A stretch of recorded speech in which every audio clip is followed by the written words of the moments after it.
Bentrovati amici, questa volta vi parlerò di Logitech Rugged Folio, che è una custodia rugged anti-urto e che funziona da supporto con tastiera incorporata ed è impermeabile per iPad di settima generazione.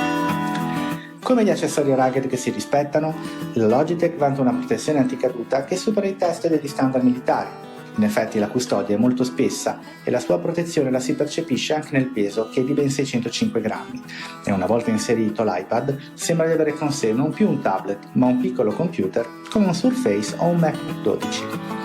La custodia permette come supporto una regolazione continua da 20 gradi a 60 gradi, grazie a un cavalletto con cerniera meccanica presente nella parte posteriore.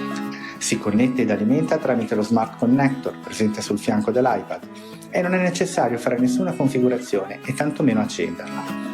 La tastiera, a differenza dell'aspetto cicciotto della custodia, è sottile, impermeabile, ha un poggiapolsi alla sua estremità inferiore e può essere anche ripiegato scomparsa, minimizzando gli ingombri se non utilizzato.